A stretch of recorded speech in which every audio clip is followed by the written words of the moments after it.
اسلامی عقائد میں سے نا ایک بنیادی عقیدہ آخرت ہے۔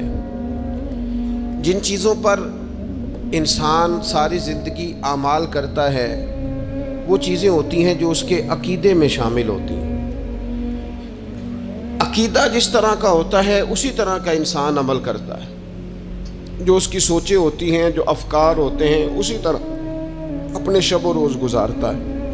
جن لوگوں کا عقیدہ آخرت مضبوط ہوتا ہے نا کہ ہم نے اللہ کی بارگاہ میں کھڑے ہونا ہے، ہم نے اس کی بارگاہ میں جا کے اپنے اعمال کا حساب دینا ہے، عقیدہ آخرت مضبوط ہو تو لازمی طور پر اعمال سنور جاتے ہیں۔ انسان جواب دہی کے تصور کے ساتھ اپنے معاملات زندگی کو بار بار صحیح کرنے کی کوشش کرتا ہے۔ عقیدہ آخرت اسلامی عقائد میں بنیادی فکر کا عقیدہ ہے، اساس ہے عقائد کی۔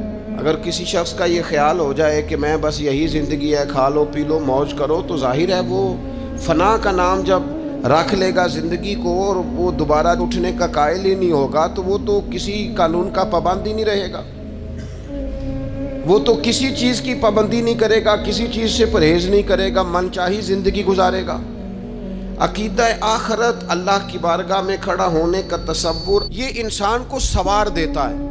یہ ایک ایسا مراقبہ ہے جو تزکیہ نفس کر دیتا ہے، انسان کا باطن سنور جاتا ہے، اخلاقیات میں تبدیلی آتی ہے۔ پھر کوئی کیمرہ بھی نہ لگا ہو نا، کوئی بھی نہ دیکھ رہا ہو تو بندہ پھر بھی نیک ہو جاتا ہے، کیونکہ اس کا خیال ہوتا ہے میرا رب مجھے دیکھ رہا ہے، صبح قیامت میں اپنے رب کی بارگاہ میں کھڑا کیا جاؤں گا۔ تو عقیدہ آخرت کی مضبوطی، اس تصور کا مضبوط ہونا امت مسلمہ کے لیے نہایت ہی ضروری ہے۔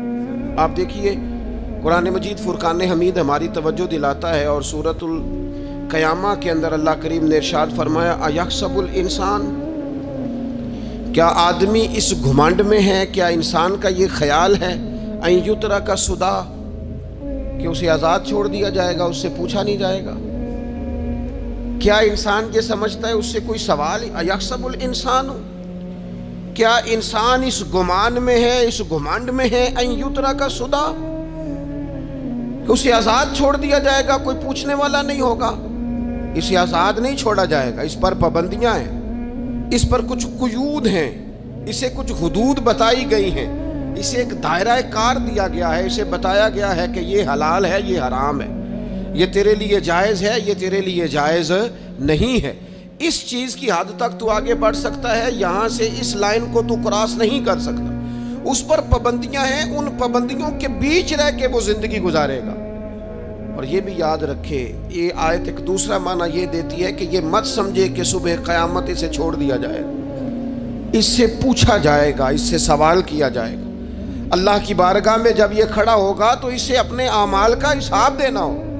لازمی طور پر ایک عدالت صبح قیامت لگے گی، جس عدالت میں مجرم پیش ہوں گے، انہیں اپنے جرموں کا حساب دینا ہے، ظالموں کو کھڑا کیا جائے گا، ان سے ان کے ظلم کے بارے میں باز پرس ہو۔ تو لازمی طور پر عقیدہ آخرت کی مضبوطی انسان کو مضبوط کرتی ہے، اس کے اعمال پر پیرے بیٹھ جاتے ہیں، وہ پھونک پھونک کر قدم رکھتا ہے، سوچ کر جملے بولتا ہے، وہ کوئی بھی معاملہ کرتا ہے تو اس میں اس کا خیال ہوتا ہے کہ میں نے دنیا سے چلے جانا ہے، میرے پاس پتہ نہیں کتنا وقت بچا ہے، لہٰذا مجھے آخرت میں پیش ہونا ہے اپنے معاملات کی آسانی کے لیے، وہاں کی آسانی کے لیے میں یہاں تھوڑا سوچ سمجھ کے چلوں۔ رب فرماتا ہے تجھے ایسے ہی آزاد نہیں چھوڑا جائے گا، آزاد پنچھیوں جیسی زندگی نہ گزار، صبح قیامت کے معاملات کو پیش نظر رکھ، اس پر غور کر۔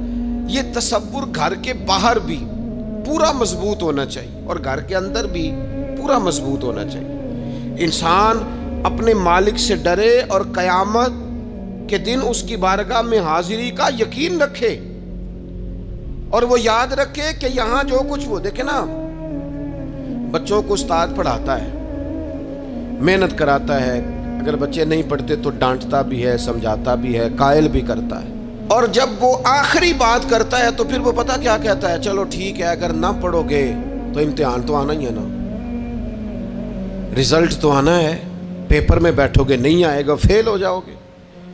یہ لاسٹ پر یہ بات ضرور ہوتی ہے، یہ امتحان دینے کا تصور اور امتحانی سینٹر میں جانے کا خیال طالب علم کو مجبور کرتا ہے کہ میں اسباق تیار کروں، میں بار بار اس پر غور کروں، میں کتاب کو سمجھوں، میں اس کو حل کروں چیزوں کو، تاکہ جب میں مرکز میں جاؤں پرچہ دینے کے لیے امتحانی سینٹر میں تو پھر مجھے پریشانی کوئی نہ ہو۔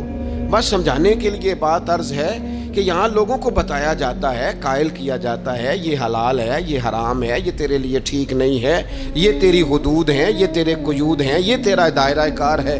لیکن اگر پھر بھی کوئی بندہ باز نہ آئے، پھر بھی کوئی شخص باز نہ آئے، تو پھر اس کو کہا جائے گا صبح قیامت اللہ خود حساب لے لے گا، پھر تجھے مالک اپنے سامنے کھڑا کرے گا۔ ثم لتسألن یومئذ عن النعیم، پھر وہ تجھ سے ایک ایک نعمت کے بارے میں سوال کر لے گا، پھر تجھے جواب دینا ہوگا۔ تو اس تصور کو اپنی زندگی میں لاگو کریں کہ ہم نے مرنا ہے، اللہ کی بارگاہ میں جان، اس تصور کو پوری طور پر طاری کریں اپنے ذہنوں میں۔ یہ جو رسمی سی بات ہے نا، پتہ نہیں کب چلے جانا ہے، جو جانے والے ہوتے ہیں ان کی کوئی تیاری بھی ہوتی ہے۔ جن کو پتہ ہوتا ہے نا، وہ رمضان المبارک میں نا کئی دفعہ ایسا ہوتا ہے کہ ٹکٹیں نہیں مل رہی ہوتی ہیں اور عمرے کے ویزے لگ چکے ہوتے ہیں، تو ایجنٹ کہہ دیتے ہیں جانے والوں کو کہ تیاری رکھنا، کسی وقت بھی میرا فون آ جائے گا۔ تو لوگوں نے بیگ باندھ لیے ہوتے ہیں، سامان تیار کر لیا ہوتا ہے، سارے انتظامات کر کے رکھے، کیوں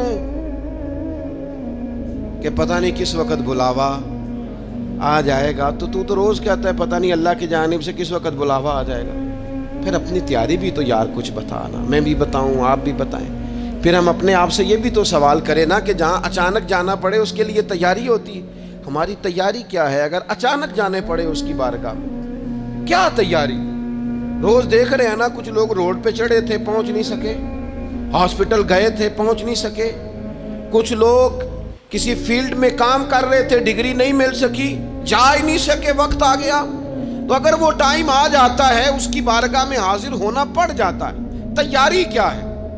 نبی پاک علیہ الصلوۃ والسلام گھر کے اندر اپنے گھر والوں کی تربیت کے لیے اور تعلیم امت کے لیے ایک دعا مانگتے تھے۔ حضرت عائشہ صدیقہ کہتی ہیں حضور دعا مانگتے تھے، مشکات میں موجود ہے۔ کیا دعا تھی؟ اللہم حاسبنی حسابا یسیرا، اے اللہ ذرا حساب آسان کر کے لینا۔ یہ حضور تعلیم امت کے لیے دعا مانگتا، اللہ حساب ذرا آسان کر کے لیجیے، مالک کرم فرمانا۔ حضرت عائشہ صدیقہ رضی اللہ تعالیٰ عنہ ارشاد فرماتی ہے، میں نے عرض کیا یا رسول اللہ صلی اللہ تعالیٰ علیہ وسلم یہ آسان حساب کا کیا مطلب ہے؟ تو حضور فرمانے لگے عائشہ آسان حساب کا مطلب یہ ہے کہ رب کریم بندے کے نامہ اعمال پر نظر ڈالے گا اور پھر اللہ تبارک و تعالیٰ اس سے درگزر فرما دے گا۔ یہ آسان حساب ہے، پتہ مالک کو ہے اس نے کیا کیا ہے، پر کریم ہے نا۔ عدل کریں تے تھر تھر کمبن، اچیاں شانہ والے تے جے فضل کریں تے پھر بخشے جاون میرے